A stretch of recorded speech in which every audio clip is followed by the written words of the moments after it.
All right, let's dive into one of the most, let's just say, uncomfortable ideas from Robert Greene's The 48 Laws of Power.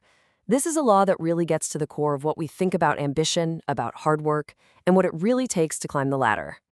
And there it is. Law number 7. Get others to do the work for you, but always take the credit. Yeah, it sounds pretty ruthless, doesn't it? It's the kind of advice that makes you shift in your seat a little bit. So this begs the question, right? Is this just a pragmatic, no-nonsense guide to succeeding in a tough world? Or is it basically just a fancy manual for stealing other people's ideas? To figure that out, we really need to look at one of the most legendary rivalries in the entire history of invention. So first up, we have the cautionary tale of the absolutely brilliant, but ultimately tragic Nikola Tesla. Honestly, his story is an almost painful example of exactly what happens when you don't follow this law. Okay, so picture this. The year is 1884. A young, incredibly smart Serbian scientist named Nikola Tesla shows up in America. He's got a letter of introduction to a man who's already a living legend, Thomas Edison. Now, you'd think this would be the start of some incredible, world-changing partnership. Instead, it was the start of a lifelong tragedy for Tesla. What you're looking at here is a really clear pattern of exploitation that just followed Tesla his entire life. First, Edison promises him 50 grand, a fortune back then, if he can fix his dynamos. Tesla works like a madman, pulls it off, and Edison just laughs in his face, saying, "Tesla, you don't understand our American humor." Next, he develops his game-changing AC system with George Westinghouse. But guess whose name gets attached to it? Westinghouse. Then the big financier, J.P. Morgan, basically bullies him out of a royalty contract that would have made him one of the richest men in the world. And the final insult, Guglielmo Marconi uses Tesla's own patents to invent the radio. And he gets all the credit, the fame, the Nobel Prize, you name it. It's just relentless. And the end result of all this? In his later years, broke and bitter, Tesla was offered the Edison medal, and he refused it with these words. I mean, you can just feel the pain there. He was the one with the genius, but he was left with nothing, while other people built entire empires on top of his ideas. Okay, so now let's flip the coin and look at the other side of this rivalry. Because while Tesla was the genius inventor, Thomas Edison, well, he was the absolute master of Law 7.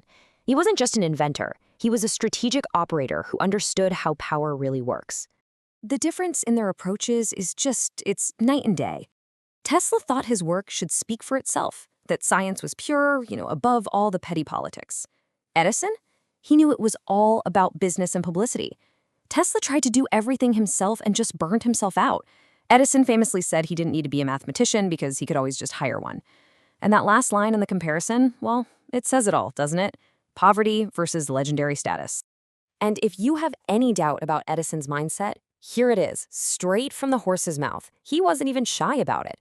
He saw the whole world of business and invention as a jungle, and he just knew how to be the top predator. He knew how to get others to do the work, and he absolutely knew how to take the credit. The book uses this great little fable to describe the situation.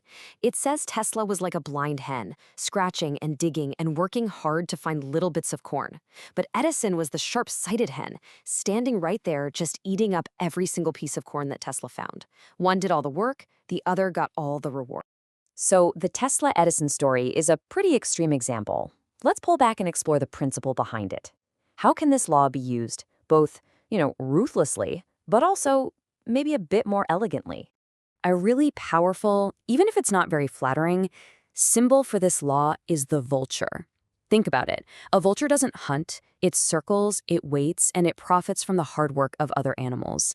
Now, the lesson here isn't to complain about the vultures of the world, but to understand how they play the game. But it doesn't always have to be as predatory as Edison was. Let's take a look at the artist Pierre Paul Rubens. He used this principle to become an absolute legend, basically creating a genius factory where he was the only name that mattered. And this is how he pulled it off. It's actually brilliant. First, he hired a whole studio of painters who were specialists. One guy for backgrounds, another for clothing. You get the idea. He created a production line. But here is the genius move. Whenever an important, wealthy client came to visit, he'd send all the assistants away. The client would just stand there, totally awestruck, watching Rubens fly around the studio, adding the finishing touches to a dozen masterpieces at once. He made himself look like a god of art, a man with impossible energy and talent, all by masterfully orchestrating the work of others and then taking the final bow himself. Now, there is a much less parasitic way to use this law. It's about leveraging the work of people who came before you. You've probably heard the phrase, famously used by Isaac Newton, about standing on the shoulders of giants. And this happens everywhere, and a lot of the time, we actually celebrate it. Newton's genius didn't come out of a vacuum. It was built on centuries of scientific work. Shakespeare, maybe the greatest writer ever, borrowed plots and characters from old historians like Plutarch. And hey, do we really think every politician writes their own soaring, witty speeches? Of course not. They're using the work of talented speechwriters, but they're the ones who get the credit and the applause. But here's the master move. This is the pro-level stuff. This law is not a sledgehammer you just use on everything. A truly smart operator knows that sometimes the most powerful thing you can do is the complete opposite. You have to know when to share the credit. See, the real key is knowing when to use this law. If you're not in a strong, secure position, just grabbing credit for everything can seriously backfire. It can make you look desperate, or worse, just like a common thief. Sometimes the most strategic play is to graciously give credit to other people, especially people above you, to make your own position more secure. Henry Kissinger was the absolute grandmaster of this. His method was simple.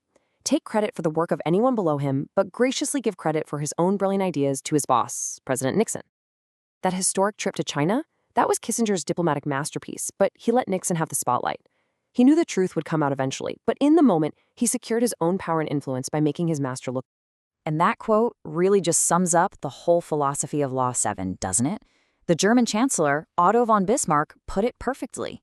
You can spend your whole life slogging it out, making your own mistakes, or you can be smart and build your success on the work, the knowledge, and the experience of others. It really is the ultimate shortcut. So, I'll leave you with this question to think about. Look around your own world, your job, your industry, wherever. I promise you, you will see this law in action everywhere. The only real question is, who's the Tesla and who's the Edison? Who is doing the work and who is taking the credit?